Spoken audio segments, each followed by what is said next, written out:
اللہ رب العزت نے مسلمانوں کو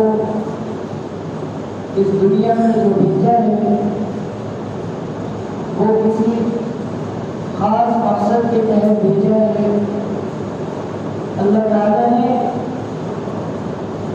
قرآن کریم میں مسلمانوں کی اس جان کی اہمیت کو بتایا، اور اللہ تعالیٰ نے اس بات کو واضح کر دیا کہ ہم نے تمہارے جسموں پر جو روح ڈالی ہے، ہم نے تمہارے جسموں پر جو جان ڈالی ہے، جس کی وجہ سے تم چلتے ہو، کھاتے ہو، دیکھتے ہو، اپنے جسم کے اعضاء کو استعمال کرتے ہو، یہ جان یہ در حقیقت اللہ رب العزت کی امانت ہے، اور اس جان کو کس طرح سے، اس امانت کو کس طرح سے اللہ رب العزت کو واپس کرنا ہے، اللہ تعالیٰ نے اس کا بھی ہمیں قرآن کریم میں بتا دیا۔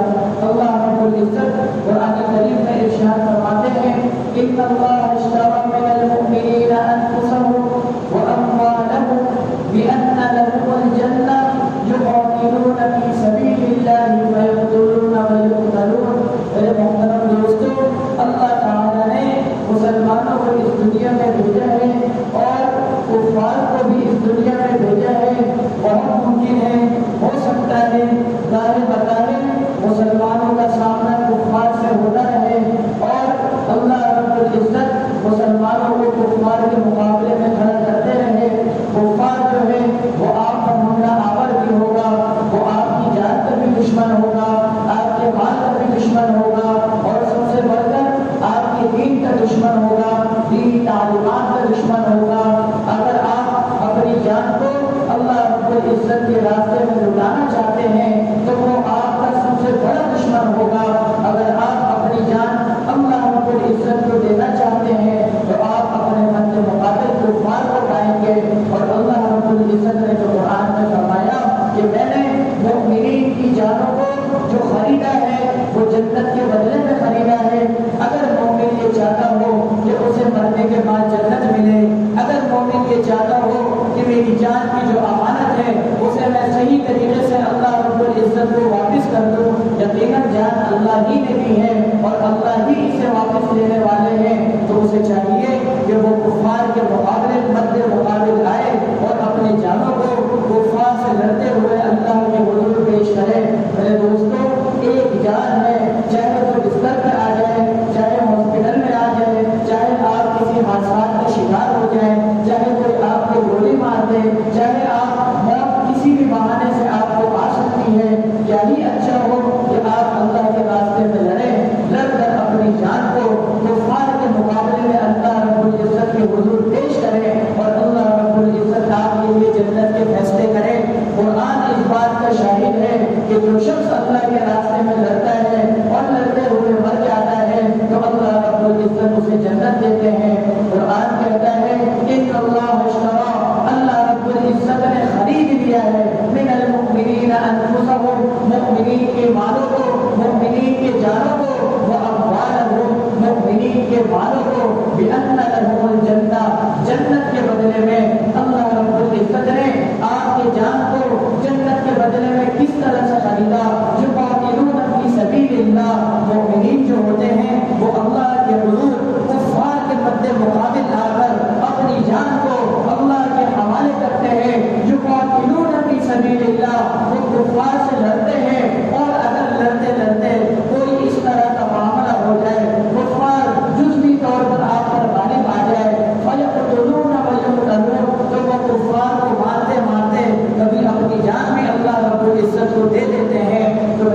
آپ کا جو مال ہے اس میں بھی وہی نقص ہے، آپ کا مال اپنا نہیں رہے گا، مرنے کے بعد وراثت میں تقسیم ہو جائے گا۔ تو میرے دوستو، آپ کی جان کے بارے میں اللہ نے فرمایا اگر تم اپنے جانوں کا سودا اللہ رب العزت سے کرنا چاہتے ہو کفار کے مقابلے میں آؤ، اگر تم اپنے مال کا سودا اللہ رب العزت کے حضور کرنا چاہتے ہو اللہ کے راستے میں اسے خرچ کرو، اگر تم جہاد نہیں کر سکتے اپنے مال کو مجاہدین کے لیے خرچ کرو، اگر تم تبلیغ نہیں کر سکتے اپنے مال کو تبلیغ کے لیے خرچ کرو، اگر تم مساجد کو نہیں بنا سکتے مساجد بنانے والوں کے ساتھ تعاون کرو۔ تو میرے دوستو، آپ اپنے مال کو اللہ کے راستے میں لگائیں، آپ اپنے جان کو اللہ کے راستے میں لگائیں، اللہ رب العزت آپ کو بہت بڑا انعام دیں گے۔ آپ علیہ الصلوۃ والسلام کی حدیث کا مفہوم ہے کہ میدان جنگ کی تمنا مت کرو، میدان جنگ کی تمنا مت کرو، اگر کفار تمہارے مد مقابل آ کر تم پر جب دوڑتا ہے، تم پر لازم ہے فضل پر رقاب، تم اس کی گردن پر وار کرو، دشمن کو پھر نہیں چھوڑنا۔ آج یہ حال ہے، ہندوستان ہم پر جنگ ہو رہا ہے، آج یہ حال ہے ہندوستان جو ہمارا ازلی دشمن ہے، جب سے ملک پاکستان وجود میں آیا ہندوستان اور پاکستان یہ دونوں آپس میں اس طرح کے دشمن ہیں جس کی نظیر اس دنیا میں نہیں ملتی۔ میرے دوستو، آج بھارت نے پاکستان پر اگر حملہ کیا تو اس کے ہماری اسرائیل کی طرف سے آواز آئی ہم بھارت کے ساتھ ہیں، امریکہ کی طرف سے آواز آئی ہم ہندوستان کے ساتھ ہیں۔ پاکستان کے لیے جس نے آواز اٹھا دیا، پاکستان کے ساتھ دینے کا اعلان کس نے کر دیا؟ ہمارے حکمرانوں کی زبان سے بھی ایک مذمتی الفاظ نہیں نکلتے کہ اگر انڈیا نے ہم پر حملہ کیا ہے تو ہم اس کے مقابلے میں دگنا حملہ کریں گے۔ کیوں نہیں ہمارے حکمران اس بات کو کہہ رہے ہیں؟ کیوں نہیں ہمارے حکمران اس چیز کو سیریس لیتے ہیں؟ میرے دوستو، کفار ایک جسم ہو کر جست واحد ہو کر آپ پر جب دوڑ سکتا ہے، مسلمان کیوں آپس میں اتحاد اور اتفاق پیدا نہیں کر سکتے؟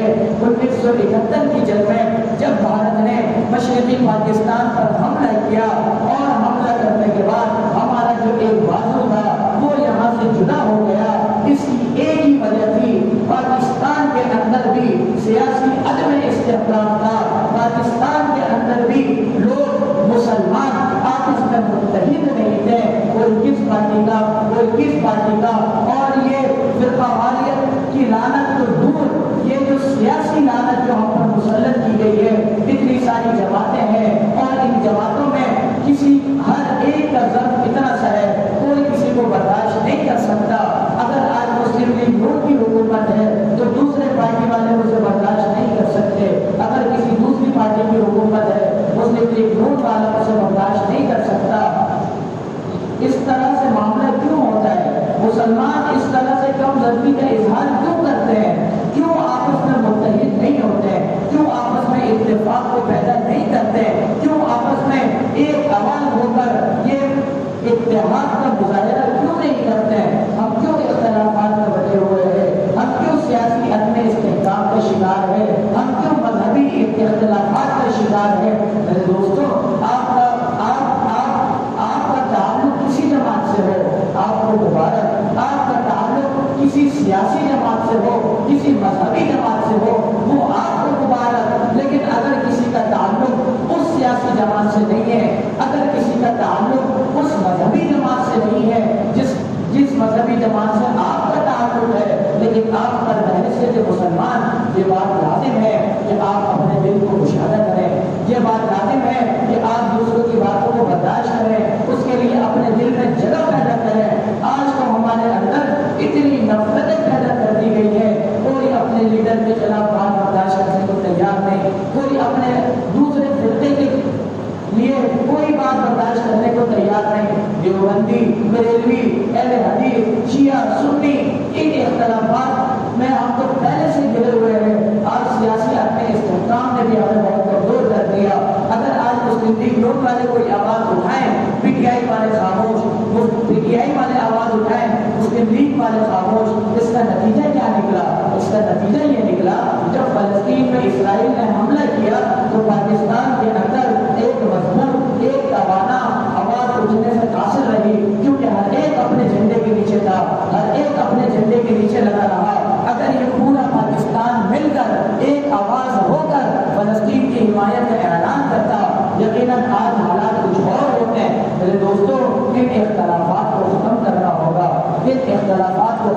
کے ہمیں ایک امت بننا پڑے گا۔ آپ کسی جماعت سے تعلق رکھیں، آپ کسی مذہبی سیاسی جماعت سے تعلق رکھیں، اپنے دل کو بڑا کریں، اپنے دل کو کشادہ کریں، اور کشادہ کرنے کے بعد بحیثیت مسلمان ایک دوسرے کو برداشت کریں، مل کر چلنے کی کوشش کریں۔ اگر پاکستان میں جمہوریت ہے، الیکشن ہے، کوئی ایک جیت جاتا ہے تو دوسری جو جماعتیں ہیں جو ہار گئی ہیں، اپوزیشن جماعت ہے، وہ پورے 5 سال اس حکومت کے خلاف روڈوں میں نکل کر احتجاج کرتی رہتی ہے۔ اس کا نقصان یہ ہوتا ہے، نہ ان کا کوئی فائدہ ہوتا ہے، نہ حکومت چل سکتی ہے۔ اگر کوئی دوسری جماعت کی حکومت آ جائے، ابھی جس کی حکومت گئی ہے وہ روڈوں پر آ کر احتجاج کرے گی، بھائی برداشت کر لو کچھ عرصے کے لیے، برداشت کر لو 5 سال کے لیے، آپ کے احتجاج سے اس کا تختہ تو نہیں الٹ جاتا۔ ہاں نقصان ہوتا ہے آپ کی معیشت کو، نقصان ہوتا ہے آپ کے ملک کو، نقصان آپ کے خود کا ہوتا ہے۔ تو میرے دوستو، ایک امت بننا ہوگا۔ کفر ایک ہے، مسلمان مختلف ہے۔ اگر یہ مسلمان ایک ہو جائے، جس طرح پہلے مسلمان ایک تھا تو اسی بر صغیر میں مسلمانوں نے 8 سال حکومت کی ہے۔ میرے دوستو، آج بھارت نے جو پاکستان پر حملہ کیا ہے، اور ایسا بزدلانہ حملہ، یقیناً آپ کو مجھ سے اچھا اس بارے میں علم ہوگا کہ اس نے مساجد کو نشانہ بنایا، مدارس کو نشانہ بنایا، اور ایک مساجد اور مدارس کو نشانہ بنا کر انہوں نے جو اسٹیٹمنٹ جاری کی کہ ہم نے دہشت گردوں کو مار دیا۔ تو اس سے ہمیں یہ بات سمجھ میں آتی ہے کہ اگر کوئی مسلمان اپنا ظاہری وضع قطع و سنت کے مطابق کر لے، کفر اسے دہشت گرد سمجھتا ہے۔ کفر آپ کی داڑھی کو برداشت قبول کرنے کے لیے برداشت نہیں ہے، آپ کی شلوار ٹخنوں سے اوپر رکھنے کو برداشت نہیں کر سکتا۔ مساجد اور مدارس کو اس نے جو نشانہ بنایا ہے، اس نے یہ پیغام دیا ہے کہ جو شخص مساجد اور مدارس کے تحفظ کی بات کرے گا، جو شخص مسلمانوں کے مسلمان ہونے کی بات کرے گا، ہم سب کے خلاف ہے۔ آپ کرتے رہے ہزاروں حج، ان کو کوئی فرق نہیں پڑتا، آپ نمازیں بھی پڑھتے رہے، ان کو کوئی فرق نہیں پڑتا۔ جہاں آپ نے اپنی زبان پر جہاد کا لفظ لایا، آپ دہشت گرد کریں گے۔ اگر آپ نے اپنی جان کو اللہ کے لیے قربان کرنے کا جذبہ آپ کے دل میں پیدا ہوا اور آپ نے اس کا اظہار اپنے زبان سے کیا، آپ دہشت گرد کریں گے۔ میرے دوستو، یہ دہشت گرد جو آپ کہلا رہے ہیں، یہ کفر کا بغض ہے جو ابھر کر سامنے آ رہا ہے، کیونکہ ہمیں پتہ ہے یہ ایسے لوگ ہیں جنہیں اپنے جانوں کی پرواہ نہیں۔ ہمارے جو مجاہدین ہیں الحمدللہ، یہ مجاہدین رات کو تہجد بھی پڑھتے ہیں، پیر اور جمعرات کے روزے بھی رکھتے ہیں، نمازوں میں اہتمام بھی کرتے ہیں، ذکر و اذکار بھی کرتے ہیں، روزانہ کم سے کم 1100 مرتبہ درود شریف کا ورد بھی کرتے ہیں۔ اللہ نے ایسے مجاہدین پاکستان کو دیے، اور یہ جو مجاہدین ہیں وہ سارے مجاہدین الحمدللہ ہمارے فوج کے شانہ بشانہ ہوتے ہیں، اور ہماری فوج اور یہ ان دونوں میں کوئی فرق نہیں، یہ دونوں ایک ساتھ مل کر لڑتے ہیں۔ آج جس مسجد پر ہندوستان نے حملہ کیا، اس مسجد کے آس پاس پاکستان افواج کی 6 چیک پوسٹیں ہیں، اور وہ جو مسجد تھی وہ مولانا مسعود اظہر صاحب کا دعوت برکاتہ کی تھی، اور ان کے گھر کے 14 افراد شہید ہو گئے۔ 14 افراد۔ ہندوستان نے ان کی مسجد کو نشانہ کیوں بنایا؟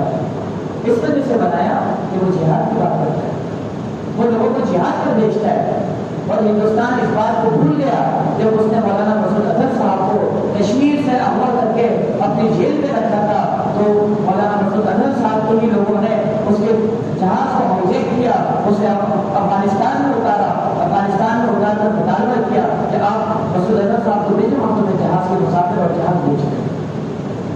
تو ہندوستان کو حکم بنانا پڑا اور اس نے انہیں رہا کیا۔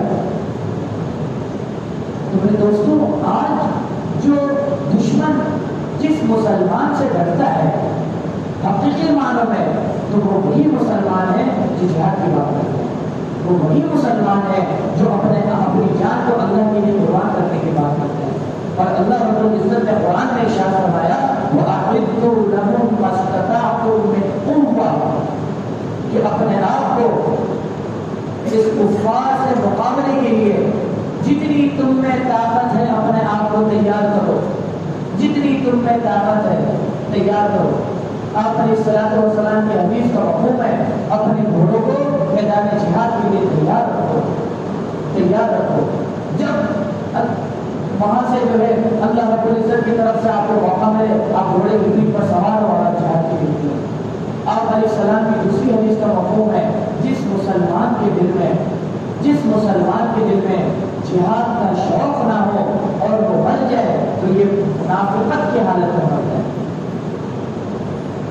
ہم نماز کو عبادت سمجھتے ہیں، روزے کو عبادت سمجھتے ہیں، زکات کو عبادت سمجھتے ہیں، تبلیغ کو عبادت سمجھتے ہیں، جہاد کو عبادت کیوں نہیں سمجھتے؟ جس طرح نماز فرض اس طرح جہاد فرض، لیکن جہاد اس وقت فرض ہے جب آپ کے اوپر حالات ہیں، ہر وقت فرض نہیں ہے۔ آج ہندوستان نے جو آپ پر حملہ کیا ہے، ابھی ہندوستان کی فوجیں ہماری سرحد کو عبور کر لے، یقیناً آپ پر جہاد فرض ہو جائے گا۔ اب کیا کریں گے؟ ہم تو دو میٹر بھی نہیں دوڑ سکتے، ہم آپ جاتے ہیں، کیا مقابلہ کریں؟ ہم تو ان مجاہدین کی مزاج کرسی بھی نہیں کر سکتے، ہم ان مجاہدین کے زخموں کو بھی سی نہیں سکتے، ٹانکے بھی نہیں لگا سکتے۔ ہمارے اندر تو اتنی ہمت بھی نہیں ہے کہ ہم ان کے لیے پانی کے گلاس دے کر بیٹھ جائیں۔ میرے دوستو، ان چیزوں کی تیاری ہمیں کرنی پڑے گی۔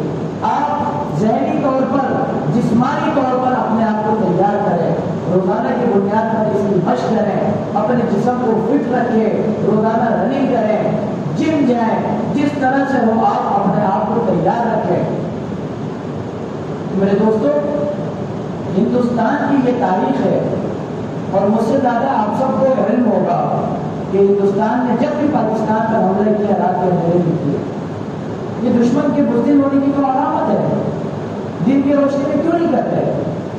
جب مسلمانوں کی بر صغیر میں 800 سالہ حکومت تھی، کسی ہندو میں یہ ہمت نہیں ہوئی کہ وہ اپنی چھوٹی تحریک کے ذریعے بھی مسلمانوں کی حکومت کے خاتمے کے لیے کوئی پیش قدمی کرے۔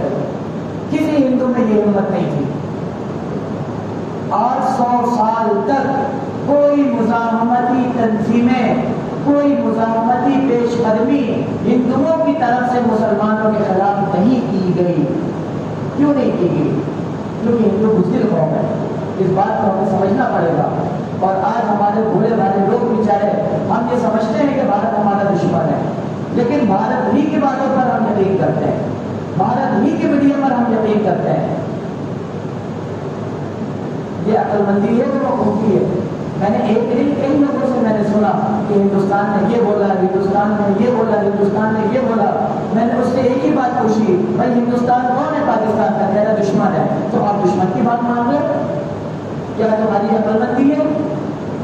وہ تو یقیناً حالات کے خلاف بات کرے گا۔ ہندوستان کی میڈیا کو اگر آپ سنیں تو آپ کو یہی بات سنائی دے گی، ہم نے پاکستان پر اتنا حملہ کیا اور اتنا نقصان کر دیا۔ آپ کو وہ یہ بھی بتائے گا کہ پاکستان نے اس مقام پر حملہ کیا اور ہمارا اتنا نقصان ہوا۔ اور کفار کی یہ عادت رہی ہے، کفار نہ بوڑھوں پہ فرق کرتا ہے، نہ بچوں پہ، نہ خواتین پر، سب کو مار دیتا ہے۔ فلسطین میں یہی ہو رہا ہے، اور جو ہندوستان کے حملے بھاولپور اور سیالکوٹ اور جگہوں پر جو ہوئے، وہ یقیناً اس میں چھوٹے چھوٹے بچے بھی ہیں، عورتیں بھی ہیں، مرد بھی ہیں، سب شامل ہیں۔ لیکن ہم ایسے جو مسلمان کبھی نہ ان کی آبادی کو ہم نے نشانہ بنایا ہے، نہ اب ہماری افواج ان کی آبادی کو نشانہ بنا رہی ہے۔ اگر آپ کو یہ جاننا ہو کہ ان تمام عرصوں پہ جب سے ہندوستان نے حملہ کیا ہے، پاکستان نے کیا کیا، تو آپ ان چیزوں کو دیکھیں جو ہندوستانی فوج جن ویڈیوز کو جاری کر رہی ہے، ان کا سپاہی جن ویڈیوز کو اپنے افسران بالا کی اجازت کے بغیر جاری کر رہا ہے، کس طرح سے تنگ ہے۔ وہاں کا جو سپاہی جب سرحد پر جاتا ہے پھوٹ کر روتا ہے، اور پاکستان کا سپاہی جب سرحد پر جاتا ہے تو جشن مناتے ہوئے جاتا ہے۔ یہی تو مومن کی نشانی ہے۔ ایک واٹس ایپ پہ کسی نے ویڈیو شیئر کی، میں نے خود دیکھا کہ ہندوستانی فوجی جو ویڈیو بنا رہا ہے، اور یہاں لاشیں اتنی بکھری پڑی ہوئی ہیں ہندوستانی فوجیوں کی، کوئی عورتوں میں ہوئے، کوئی کس طرح سے ہے، ویسے ہی مرے مردار پڑے ہوئے۔ پاکستان نے ایل او سی کے قریب جتنی ہندوستانی پوسٹیں تھیں ان میں سے اکثر کو تباہ کر دیا۔ اور حال یہ ہے ہندوستانی افواج اپنے پوسٹوں کو چھوڑ کر پیچھے بھاگ چکی ہے۔ ہندوستان نے پاکستان پر جہاز کے ذریعے حملہ کیا، پاکستان نے اس کو اس طرح کا جواب دیا، ان کے 5 جہاز مار گئے۔ اس کے بعد ان کافروں کی یہ ہمت نہیں ہوئی کہ ہم پاکستان میں گھس کر کوئی اس طرح کی کارروائی کریں، انہوں نے ڈرون کو بھیجا، پاکستان نے اسے بھی گرا دیا۔ اب وہ وہیں سے کوئی چھوٹے موٹے میزائل مار رہے ہیں اور یہاں سے پاکستان مار رہا ہے۔ جب پہلی بار پاکستان نے ہندوستان پر حملہ کیا، ہندوستان کے حملہ کرنے کے بعد تو ہندوستان کے چیک پوسٹوں میں سے ایک پوسٹ سے سفید جھنڈا لہرایا گیا کہ ہماری جان کو بخش دو، ہمیں مزید نہیں مارو۔ اگر آپ کو نقصان دیکھنا ہے، اپنے افواج پاکستان کی بہادری دیکھنی ہے، تو آپ ہندوستان کی ان فوجیوں کی ویڈیوز کو دیکھیں جو وہ خود بنا کر اپنا نقصان دکھا رہے ہیں۔ ہندوستان کا میڈیا نہیں دکھائے گا، اور آپ کے ذہنوں میں یہ بات بھی ہوگی جو پاکستان کیوں نہیں دکھا رہا۔ اگر پاکستان نے واقعی جوابی اتنی کارروائی کی ہے تو پاکستان اپنے ویڈیو پر کیوں نہیں دکھا رہا، اور وہ شریف کو ویڈیو جاری کیوں نہیں کرتا؟ آپ کو شاید یاد ہو جب پاکستان اور افغانستان کی جنگ ہو رہی تھی، میں ان لوگوں کو بھی جانتا ہوں جو جیش محمد میں رہ چکے اور اسامہ بن لادن اور ملا عمر رحمہ اللہ، ان دونوں کے ساتھ ان کی بالمشافہہ میٹنگ ہوتی تھی ہمارے رشتہ داروں میں۔ تو اس وقت وہ کہتا ہے، رہتا پاکستان میں، پاکستانی افواج کے ساتھ مل کر ان لوگوں نے امریکی فوجیوں کی گردنوں کو کاٹ کر اس طرح سے لٹکایا ہے، اس طرح سے لٹکایا ہے، اور امریکہ کے سامنے پاکستان کہتا ہے کہ ہم نے جو افغانستان کی جنگ میں آپ کا ساتھ دیا ہے۔ یہ باتیں ہمیں سمجھ میں نہیں آتی کیا؟ ہمیں نہیں پتا کہ ہم قرضوں پہ جھگڑے ہوئے ہیں، ہم کس طرح سے خود مختار ملک ہیں؟ ہم تو خود مختار نہیں ہیں، ہم تو کفار کے قرضوں پہ جھگڑے ہوئے ہیں اور دبے ہوئے ہیں۔ کس طرح سے ہم خود میں کوئی کام کر سکتے ہیں؟ ہماری عوام بیچاری بھولی بھالی عوام ان چیزوں کو سمجھتی نہیں ہے۔ اگر وہ آفیشلی اعلان کر دے کہ ہم نے ہندوستان کی ان چیزوں کو مارا اور یہ چیزیں ہم نے تباہ کی ہیں، آج آپ پر دباؤ آ جائے گا کہ آپ حملے روک دیں، صرف حملہ برداشت کریں، جواب پر آپ کیا کر لیں گے؟ افغانستان پر جو پاکستان نے کیا، وہاں پہ امریکہ کے بلیک کوبرا ہیلی کاپٹر کو کیا مجاہدین اڑا رہے تھے؟ جدید ترین ہیلی کاپٹر مجاہدین اڑائیں گے کیا؟ وہ پاکستانی افواج کی جو ان کے ساتھ مل کر امریکہ کے ہیلی کاپٹر کو اڑا رہی تھی اور انہی کے خلاف لڑ رہی تھی۔ آپ کو شاید یاد ہو جنرل حمید گل نے ایک بیان دیا تھا کہ امریکہ کو کچھ عرصے کے بعد یہ بات معلوم ہو جائے گی کہ پاکستان نے امریکہ کی مدد سے امریکہ کو شکست دی ہے۔ ابھی تو ہو گیا سمجھتا ہے کہ ہم امریکہ کے ساتھ ہیں۔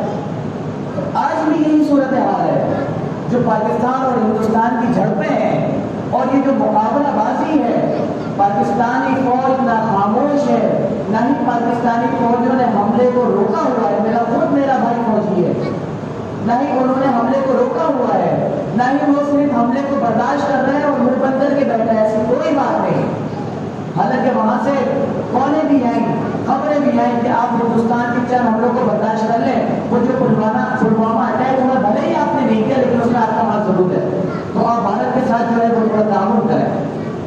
تو اس کا کیا نتیجہ نکلا؟ ہندوستان نے میزائل مارا اور پاکستان کے اندر آ کے گئے، یہ تعاون تو تھا۔ ہم تو اس طرح کے محتاج ہیں۔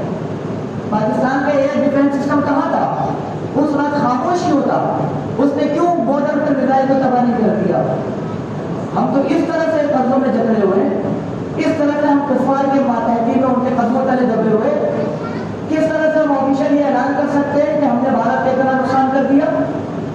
وہ جو طیارے تباہ ہوئے، فرانس نے خود تصدیق کی کہ میرا طیارہ تباہ ہوا، ہندوستان نے خود تصدیق کی کہ پاکستان نے ان طیاروں کو مار گرایا، تب جا کر ہمارے DGISPR نے کانفرنس کی اور کہا کہ ہم نے بھارتی طیارے مار گرائے، کیونکہ یہ خبر نکل کر باہر آ گئی تھی۔ تو فرانسیسی طیارہ آپ کو معلوم ہو اس دور کا جدید ترین طیارہ ہے، اس سے پہلے وہ طیارہ کسی جنگ میں نہیں گرا، کسی جنگ میں نہیں گرا، اور پاکستان نے اسے مار گرایا۔ اب تو ہمیں اپنی ایئر فورس پر اعتماد ہونا چاہیے، اب تو ہمیں اپنی افواج پر اعتماد ہونا چاہیے۔ اگر بھارت کو ایک منٹ کے لیے بھی اس بات کا اعتماد ہو جائے کہ ہم پاکستان پر حملہ کر کرنے کے بعد پاکستان سے جیت سکتے ہیں وہ ابھی حملہ کر دیں۔ ہم سے 7 گنا بڑا دشمن ہے اور پاکستان نے اسے جوتی کے نوک پر رکھا ہوا ہے۔ ہندوستان کے پاس جتنا اسلحہ ہے، ہندوستان کے پاس جتنے راکٹ اور میزائل ہیں، اس کے مقابلے میں پاکستان کے پاس اس کا 30% بھی نہیں ہے۔ جتنے ٹینک ہندوستان کے پاس ہے، پاکستان کے پاس اس کا 30% بھی نہیں ہے۔ اتنے کم اپنے ذخائر کے باوجود بھی ہندوستان کو اس نے اپنی جوتی کے نوک پر رکھا ہوا ہے۔ یہ ہمارے افواج پاکستان کی بہادری کی ہے تو اور کیا ہے؟ اگر ہمیں لگتا ہے کہ ہمارا 75% بجٹ فوج کھا جاتی ہے، بالکل کھاتی ہوگی، اس سے انکار نہیں، فوج کھاتی ہے بجٹ، لیکن آپ یہ بھی تو دیکھیں ایک طیارہ ہمارا کتنا مہنگا ہے۔ کیا ہماری حکومت اس بجٹ کے علاوہ کوئی تعاون الگ سے کرتی ہے فوج کے ساتھ کہ چلو ہم تمہیں اتنے پیسے دے رہے تم یہ طیارہ خرید لو، ہم تمہیں اتنے پیسے دے رہے تم یہ راکٹ فلاں سے خرید لو؟ ایسا تو نہیں ہوتا۔ جو پاکستان کا بجٹ افواج پاکستان کو ملتا ہے، اس کے بعد پاکستانی فوج اس بات پر مجبور ہوتی ہے کہ وہ اپنا کوئی کاروباری نظام چلائے جس کی وجہ سے وہ دشمن کے خلاف اپنے ڈیفینس سسٹم کو مضبوط کر سکے۔ پھر جا کر پاکستانی افواج کاروبار بھی کرتی ہے۔ ہمارے ذہنوں میں آتا ہے ہندوستان نے ہمارے ذہن پہ ڈال دیا پاکستان کے فوج کو کاروباری ہے۔ اور یہ ہمارا غریب ملک ہے، یہ مقروض ملک ہے۔ اگر فوج صرف کھاتی رہے گی آپ کا کیا ہوگا؟ آپ کا ملک کیسے چلے گا؟ اگر سارا بجٹ یہ خود لے لے گے آپ کیا کریں گے؟ اگر آپ فوج کو بجٹ نہیں دیتے تو آج ہماری حالت یہ ہوتی، ہندوستان ہم پر چل رہا ہوتا۔ کیوں نہیں آ رہا ہے؟ یہ پیسے وہاں بھی تو لگ رہے ہیں۔ اور بالکل اس بات سے قطعی انکار نہیں ہے کہ اچھے لوگوں کے ساتھ برے لوگ بھی ہوتے ہیں۔ ان افواج پاکستان کے بعض لوگوں نے ایسی کرپشن کی ہے، ایسی کرپشن کی جس کی مثال نہیں ملتی، لیکن اچھے لوگ بھی تو ہیں۔ کیا ہم چند لوگوں کے چکر میں پوری فوج کو غلط کہنا شروع کر دیں گے؟ چند کالے بھیڑے تو ہر کسی کے اندر ہوتے ہیں، مولویوں کے اندر بھی ہے، مولوی کے اندر بھی کالی بھیڑ ہے۔ ہم کیا کر رہے ہیں ان کا؟ سارے مولویوں کو ہم برا بلا کرنے لگتے ہیں؟ تو میرے دوستوں ایسا نہیں ہوتا۔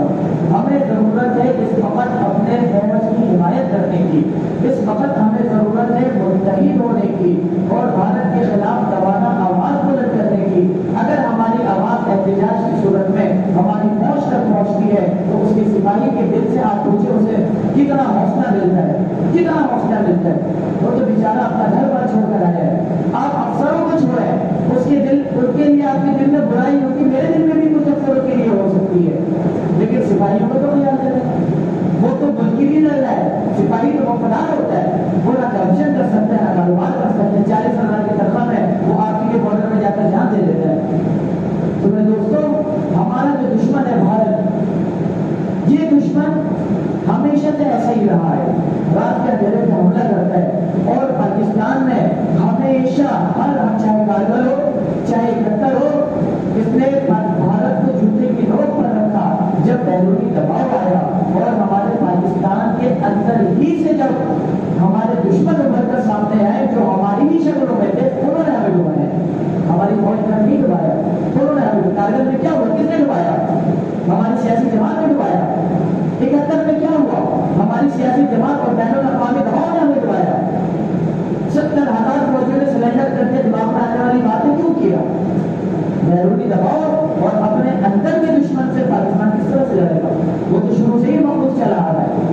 تو میرے دوستوں، ہمیں چاہیے کہ ہم اپنے آپ کو جہاد کے لیے تیار کریں، اپنے جسموں کو جہاد کے لیے تیار کریں، گرمی برداشت کریں، گرم پانی برداشت کریں۔ بھلے ہی آپ کو جہاد کا موقع نہیں بھی ملتا ہے، ایسی موت آ جاتی ہے تو اللہ رب العزت کے علم میں تو ہے کہ آپ نے کچھ نہ کچھ تو تیاری کی اور اپنے دل کو جہاد کے جذبے سے شیشار رکھیں۔